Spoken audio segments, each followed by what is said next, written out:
It begins with silence. Not the peaceful kind, but the kind that fills a house where laughter should be. A child sits quietly in a corner, not playing, not crying, just watching.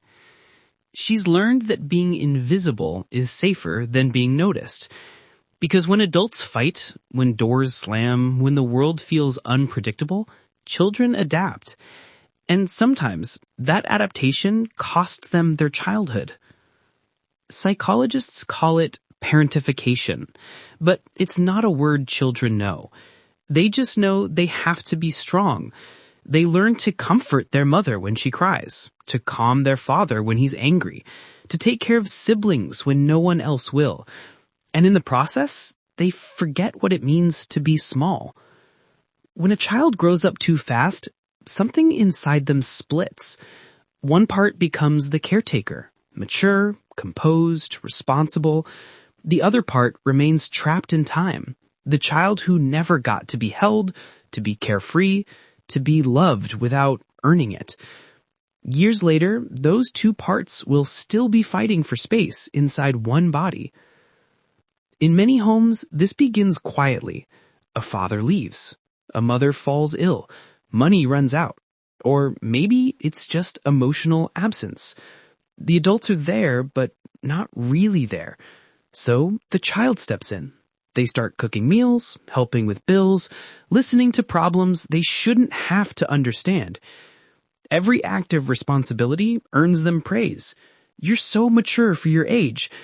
And yet it's that same praise that teaches them to suppress their needs. Being mature for your age sounds like a compliment, but for these children, it's a wound disguised as a medal. They stop asking for help. They learn that love must be earned through service, not received freely. So they perform, emotionally, socially, even academically, to keep everything from falling apart. Inside, though, they are tired, exhausted in ways adults rarely notice. They are 10 years old, carrying the weight of 40. In school, they might look like perfect students, quiet, polite, overachievers.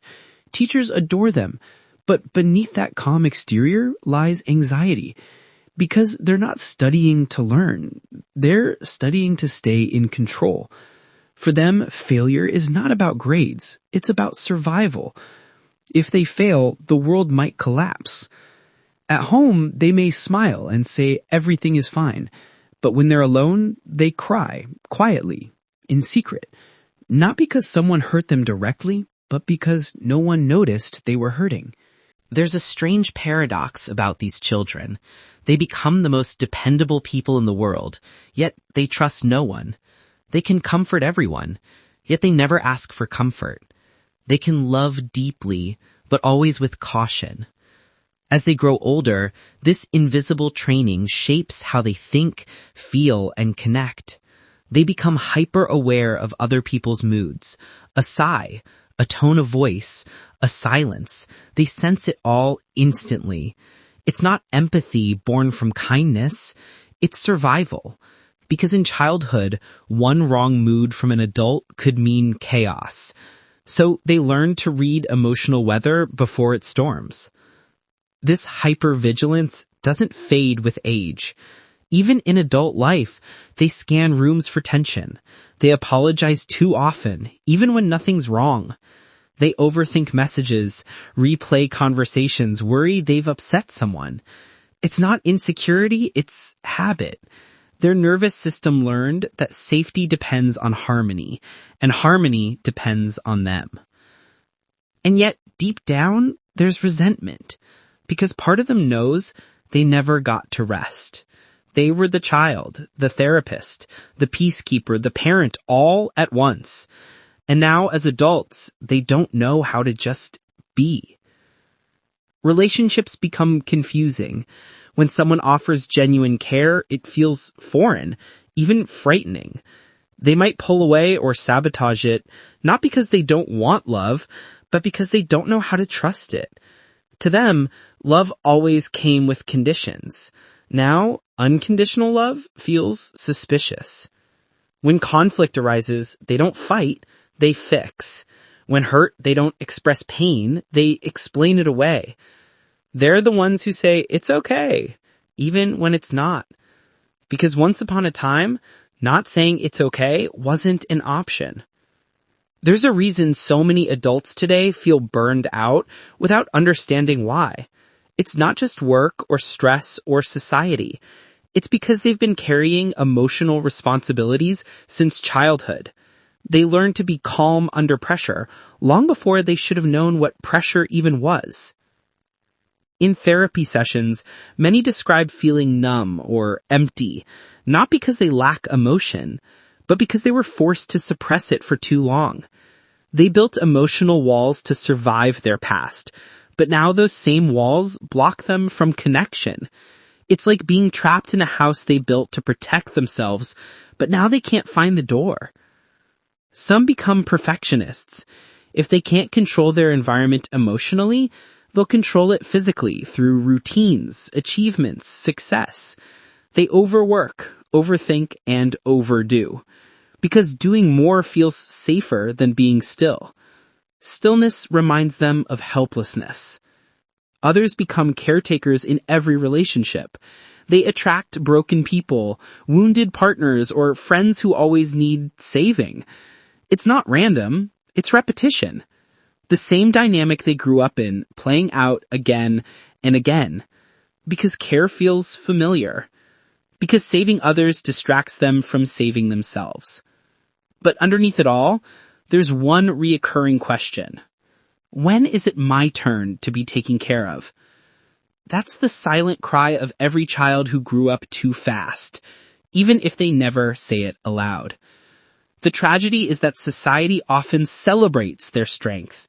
We admire their maturity, their composure, their independence. We call them old souls. But what we don't see is that behind every old soul is a young heart that had to grow up before it was ready. They may look stable, but their stability was born from chaos. They may seem wise, but their wisdom came from pain. They may appear unbreakable, but that's only because they've never allowed themselves to break. When they finally do, it's quiet. A small burnout, a slow withdrawal from people, a subtle realization that they've been living for others all along. And that's when healing begins. Healing for them is not about forgetting the past. It's about meeting the child they once were, the one who never got to play, to rest, to feel safe.